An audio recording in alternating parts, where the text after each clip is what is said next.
this is Randall and Glenda with KravMagaTraining.com, and with this video we're going to discuss the proper angle when you're doing your inside defense high. And this is what I'm talking about.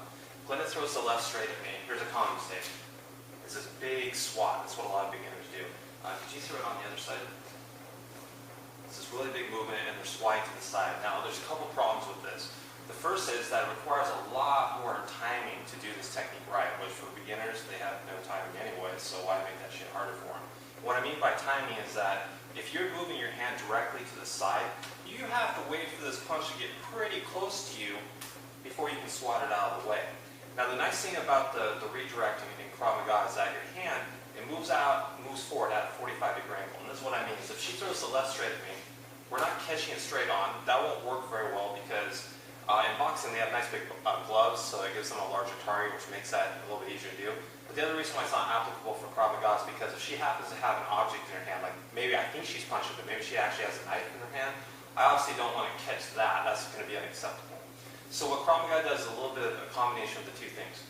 It's not up to the side, it's not straightforward, it's kind of at an angle, like this. Now this is better on the timing because I can actually defend the punch at any stage of the punch. And this is what I mean is, if I catch it early, I can still do the defense. If I catch it in the middle, I can still do the defense. If I catch it late, right before it gets to my face, I can still do it. Thus, I don't have to have good timing to do this defense. I can catch it early, in the middle, or even late. And that's good regardless of how experienced you are, how good your timing is. So that's kind of the point with Krav Maga, is that you want to be able to do your techniques from what they call a position of disadvantage, which means whether you're ready or whether you're not ready, at any stage of defense, the technique should work. Now, a way to make sure that you're doing this proper angle is that you'll feel your hand slide down their forearm. So if Glenda does this, you shouldn't hear this slapping movement. You shouldn't hear this catching movement. Hear that little slide there?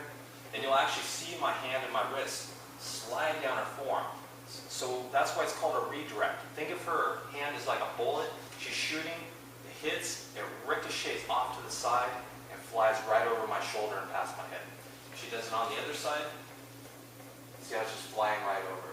So that's a good indicator that you're doing properly, is that you should feel your hand, the heel of your palm or your wrist area slide down your partner's forearm.